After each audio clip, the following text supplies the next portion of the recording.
지금까지 튜닝에 대한 부분을 다루면서 엣징에 대한 부분을 크게 다루지 않은 이유가 있어요. 그 이유는 뭐냐면 이 엣징이 개인이 어떤 쉽게 할 수 있는 부분이 아니고 굉장히 어떤 경험도 필요하고 자주 연습도 해서 능숙해져야 이게 정확한 효과를 발휘하는 부분이기 때문에 엣징 부분은 대부분 누가 물어보면 전문샵에 맡기라고 해요. 개인이 할 수 있는 부분이 상당히 적어요. 근데 이 엣징이 중요한 이유 중에 하나가 뭐냐면 내가 나가서 보딩을 하게 되면은 내가 믿을 거는 엣지밖에 없어요. 어떻게 생각하면 되냐면 비교를 해서 내가 상태가 좋은 눈을 탈 때 하고 아이스가 이렇게 쭉 깔려서 굉장히 미끄러운 상태를 탈 때 하고 내가 어떤 느낌을 받았었는지 거기에서 내가 할 수 있는 게 뭐였는지 만약에 아이스에 들어가서 내가 어떤 기술을 한다라고 하면 자기의 중심을 유지하기 위해서 어떤 온 신경을 이렇게 쏟다 보니까 내가 하려고 하는 기술들을 전혀 발휘할 수 없는 상태가 돼요. 이게 극명한 어떤 이게 비교라고 생각을 하는데 내가 좋은 눈을 타더라도 엣지 상태가 무뎌져 있는 상태라고 하면 역시 내가 아이스에 들어가 있으면서 어떤 기술을 시도하려고 하는 것 같은 그런 상태에 빠질 수밖에 없어요. 그래서 엣징이 관리가 제대로 되어 있지 않다라고 하면 내가 어떤 새로운 기술을 하고 아니면 어떤 컨트롤을 하려고 할 때 오히려 중심을 잡고 하는데 신경이 더 쓰이기 때문에 기술 발전에 굉장한 저해를 받게 돼요. 그래서 엣징을 유지하는 거는 내가 실력을 얼마나 빨리 향상시킬 수 있느냐의 관건이거든요. 근데 문제는 이 사실을 대부분은 잘 모르고 탄다는 거죠. 그래서 이 엣징도 아까 얘기했듯이 전문적인 부분이기 때문에 내가 대충 저도 엣징 할 줄 알지만 제가 직접 하지 않는 이유는 귀찮아하는 것도 있지만 도구가 많이 필요하고 조금만 내가 실수를 하면은 그만한 성능을 발휘하지 못하기 때문에 전문샵에 맡기는 거거든요. 근데 자꾸 전문샵에 이렇게 맡기다 보면은 비용 부담이 굉장히 커져요. 그래서 이제 내가 할 수 있는 어떤 엣징의 유지 방법, 조금 더 같은 상태로 유지해서 탈 수 있는 방법이 무엇이 있느냐, 이제 오늘 이제 얘기하고자 하는 핵심인데, 한번 엣지 수리를 받고서 그 다음 엣지 수리를 할 때까지의 상태는 이게 처음에 날카로운 상태에서 차츰 이게 무뎌지는 상태를 가요.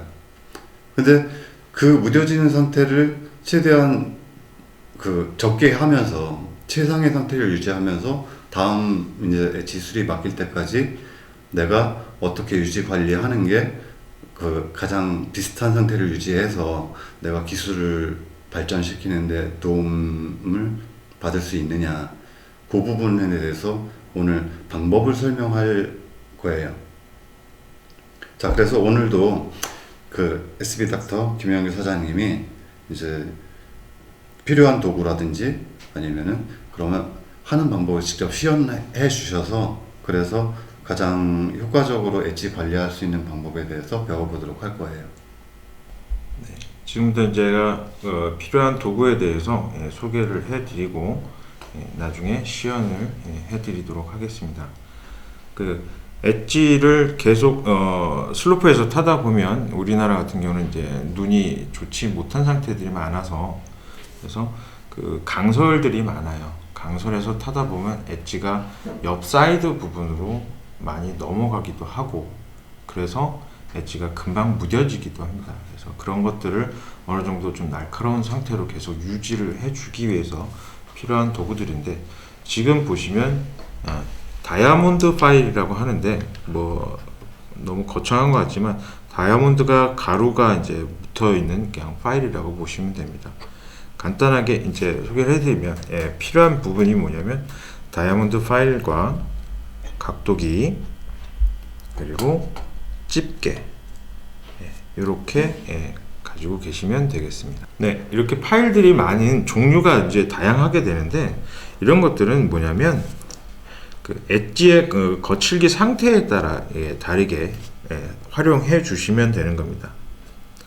좀 이렇게 색깔들이 여러 가지가 다양하게 있는데 이 색깔은 상관이 없고요.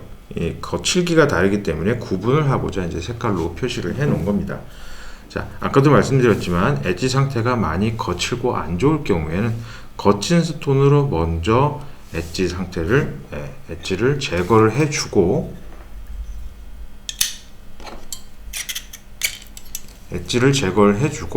그만큼 이제 거친 부분들이 많이 없어졌으면 그 밑에 조금 더 고운 스톤으로 마무리를 해주시면 되겠습니다. 자, 이제 그 스크래퍼 사용법을 알려드릴 텐데 이제 왁싱을 벗겨 볼 거예요, 직접적으로. 자, 여기서 이제 중요한 거 한 가지 이제 좀 조심해야 될 거는 베이스가 상처가 나지 않도록 하는 게 가장 중요한 방법입니다.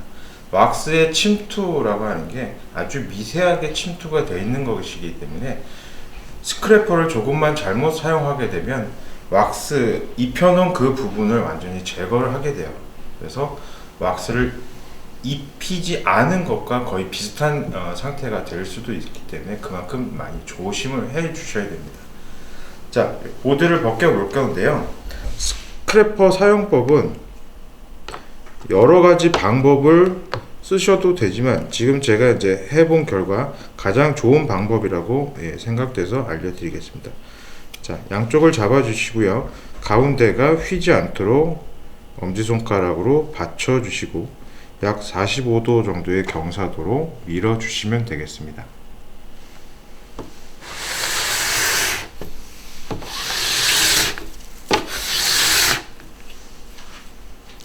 자, 이렇게 벗겼을 경우에 평탄이 제대로 맞지 않는 경우에는 왁스가 벗겨지지 않은 부분들이 이렇게 발생을 합니다. 그럴 경우에는 엄지손가락 힘을 더 주어서 스크래퍼를 약간 휘어줍니다. 그래서 그 안쪽에 홈이 파져 있는 왁스가 벗겨지지 않은 부분에 대해서 다시 한번 벗겨줍니다.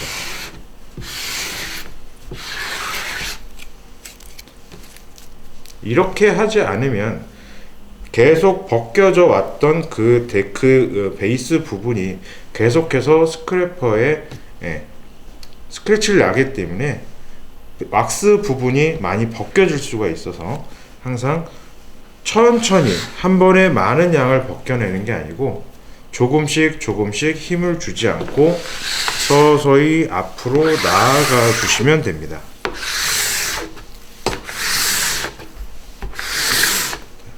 왁스를 어느 정도까지 벗겨야 되느냐에 대해서 질문들이 있으신데요. 100%에서 약 한 70에서 80% 정도 벗겨주시면 되고요.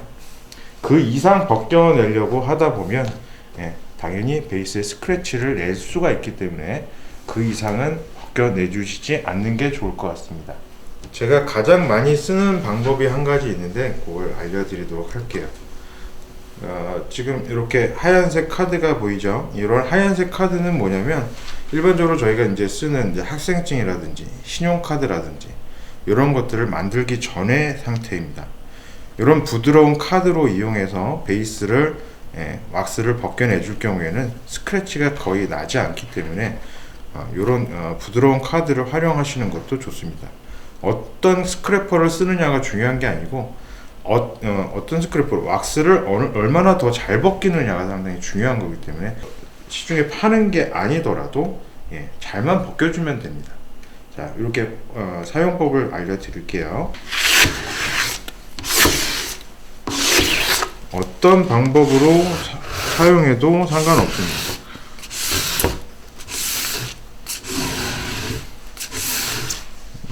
스크래퍼를 썼을 때보다 훨씬 더 깨끗하게 벗겨지는 것을 알 수가 있죠.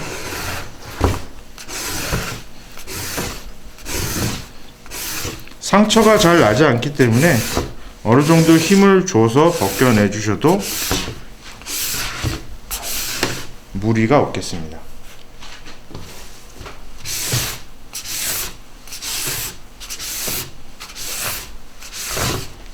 자, 어느 정도 이제 왁스가 거의 다 벗겨졌죠. 나오지 않죠. 왁스기가 이 정도까지만 벗겨주시고 다음 솔질 작업으로 들어가겠습니다.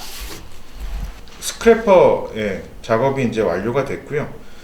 스크래퍼로 거의 대부분의 이제 왁스들을 제거를 했지만 베이스가 상처날 정도로 많은 양을 벗기지 않는 게 중요하고요. 나머지는 솔질로서 왁스를 제거해 주시면 되는 겁니다.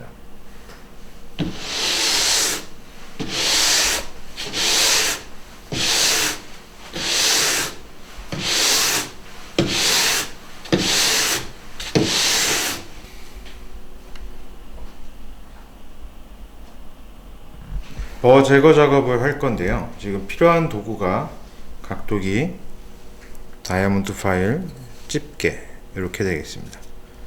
약간 비스듬히해서 집게로 안정적으로 잡아 주시고요. 자, 손가락을 엣지와 파일이 닿는 면에다가 올려 주셔도 되고요.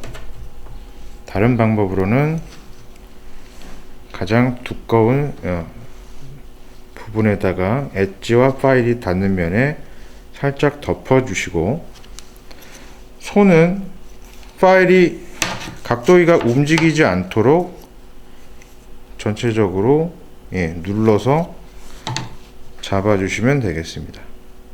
자, 이거는 방향성이 없기 때문에 여러 번 문질러 주셔도 상관이 없습니다.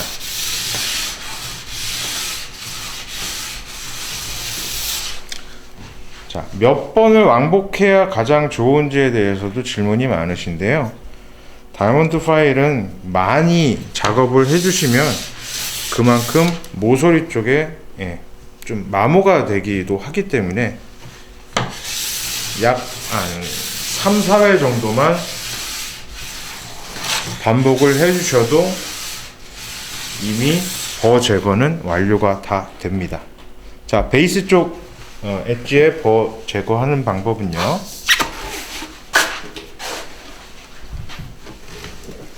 베이스 각도기에 물려서 하는 방법도 있지만 베이스 각도기는 여러분들이 많이 가지고 계시지 않기 때문에 자, 파일만 가지고 하는 법을 가르쳐 드리겠습니다. 자, 검지손을 파일 밑에다 받쳐 주시고요. 자, 손가락을 살포시 덮어 주시면 됩니다. 베이스에는 엣지 각도라는 게 있기 때문에 엣지 면에 정확히 맞춰 주셔서 그대로 당겨 주시면 되겠습니다.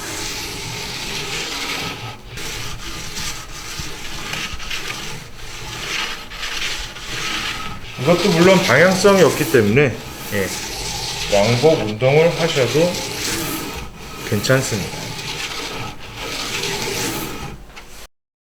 자, 그동안 4편에 걸쳐서 튜닝에 대한 얘기를 해주셨는데 그 자세한 얘기 해주신 거에 감사드립니다. 네, 감사합니다.